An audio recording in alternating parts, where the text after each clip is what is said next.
Galera, professor Geraldo Neto na área, estamos aí para dar continuidade na nossa matéria aí de servidores, agentes públicos, perfeito? E a gente está dando uma ênfase agora, principalmente no que dispõe do artigo 37 ao 41 da Constituição Federal. Conforme vocês foram percebendo aí no decorrer das nossas aulas, a gente foi batendo tópico por tópico, lá daquele item da Constituição que fala da administração pública, que ele fala exatamente de você, servidor público, amém? Vamos lá, galera. Outra coisa que eu fiz também, eu trouxe algumas súmulas, alguns julgados, eu trouxe até algumas outras legislações esparsas para melhor materializar isso para vocês, ok? Olha só, acompanha com o titio Geraldo aqui, ó. Súmula vinculante número 6, ela diz o seguinte: não viola a Constituição o estabelecimento de remuneração inferior ao salário mínimo para praças prestadoras de serviço militar inicial. O que significa isso? Que aquele servidor público, né, aquele militar, que é praça, o conscrito, ele se alistou, foi lá e está prestando aquele serviço militar inicial. Se ele receber abaixo do valor do salário mínimo, ele não está violando a Constituição Federal. Perfeito? Ou então aquele aluno, por exemplo, da EPICAR, aquele aluno de alguma escola dessas militares que ele fez o concurso e passou, ele recebe uma remuneração por aquilo. E se ele receber abaixo do salário mínimo, aquilo ali não vai estar violando porque ele está no serviço militar inicial. Perfeito? Vamos lá, súmula vinculante número 15, ele também diz ó, que o cálculo das gratificações e outras vantagens do servidor público não incide sobre o abono utilizado para se atingir o salário mínimo, ou seja, se ele recebe algum valor abaixo e ele tem um abono em cima daquilo ali, só para vocês entenderem, né? Vamos botar que o salário mínimo seja R$1.000, tá? Suponhamos aqui o nosso exemplo que ele seja de R$1.000. O salário mínimo. E o servidor, a título de vencimento, ele recebe R$800. Nota que ele vai receber um abono para poder aquilo ali chegar até os R$1.000, que ele não pode ganhar abaixo, naquela remuneração.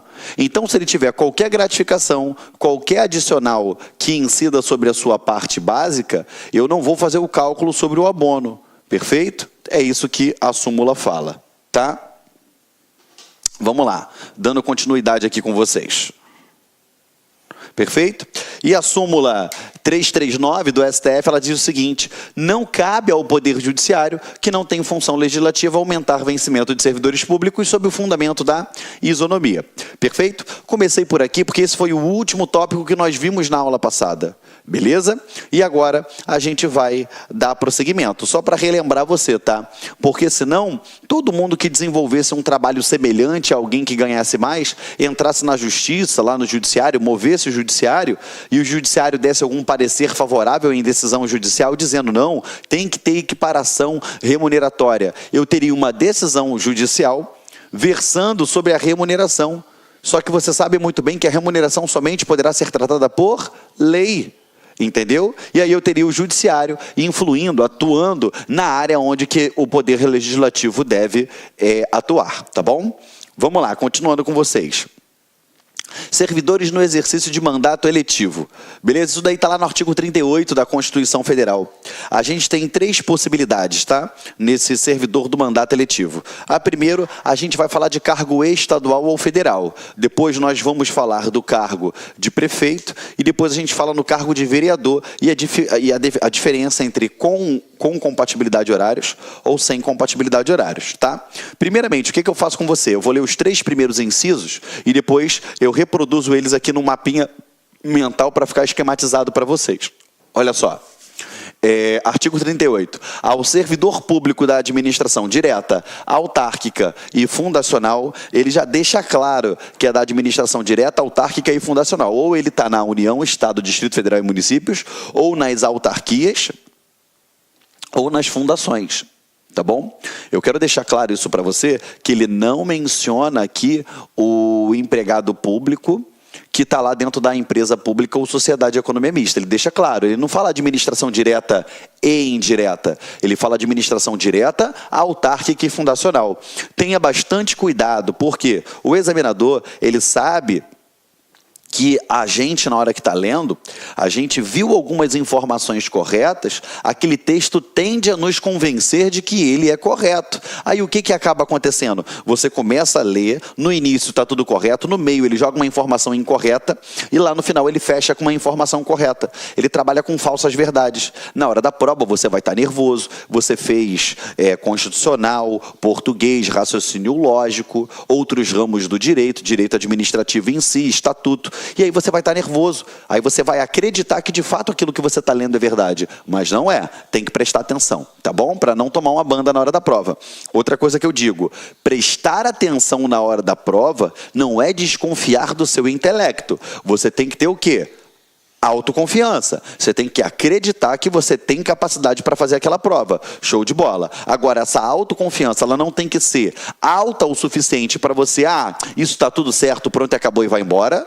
Beleza? E não ter atenção. E nem baixa o suficiente para você marcar certo e ficar duvidando do que você marca. Tá? É até uma dica que eu dou para vocês. Marcou, você não muda. Você só vai mudar se você tiver a plena certeza de que você marcou errado. Fora isso, mantenha a primeira marcação. Tá? Vamos lá. Olha só, as seguintes disposições. Tratando-se de mandato eletivo federal, estadual ou distrital, ou seja, ou ele vai ser deputado estadual, deputado federal, ou ele vai ser senador, ou ele vai ser presidente. Ele ficará afastado do seu cargo e emprego. Nota que no inciso 1, ele não menciona, ele não fala nada se o cara vai ser afastado e como vai ser a espécie remuneratória dele, por onde ele vai receber, se vai ou não escolher. Beleza? É lógico que a doutrina subentende que o quê? Nesse caso, ele vai receber pelo cargo eletivo e pronto, acabou. Tá bom? Mas aqui ele não fala nada em opção. Tome cuidado porque o próximo inciso, ele fala em opção. Então você tem que ter um cuidado com isso daí na hora da prova, tá? Mas depois eu vou botar isso aqui no quadro para vocês no mapinha mental. 2, investido no mandato de prefeito, ele será afastado do cargo, emprego ou função, sendo-lhe facultado a optar pela remuneração. Então, nesse caso, no cargo de prefeito, cargo municipal, é facultado ele é o quê? A optar pela remuneração. Beleza? E no inciso 3 ele fala do vereador, que ele diz, investido no mandato de vereador, havendo compatibilidade de horários, perceberá as vantagens do seu cargo, emprego ou função, sem prejuízo da remuneração do cargo eletivo, e, não havendo compatibilidade, será aplicada a norma do inciso anterior, ou seja, a regra do prefeito. Vem para cá. Em qualquer caso que exista afastamento para o exercício de mandato eletivo, o seu tempo de serviço será contado para todos os efeitos legais, exceto para a promoção por merecimento. Beleza? Então eu conto para todos os efeitos legais, menos para a promoção por merecimento. E para efeito de benefício previdenciário, no caso de afastamento, os valores serão determinados como se no exercício estivesse. Ou seja, me afastei daquele cargo, mas eu continuei contribuindo para aquele sistema previdenciário. Tá?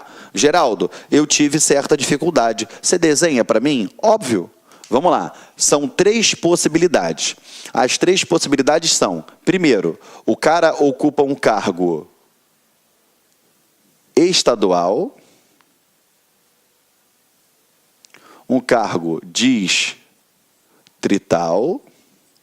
ou um cargo federal. Estou tratando dos cargos eletivos, tá? Estadual, distrital ou federal.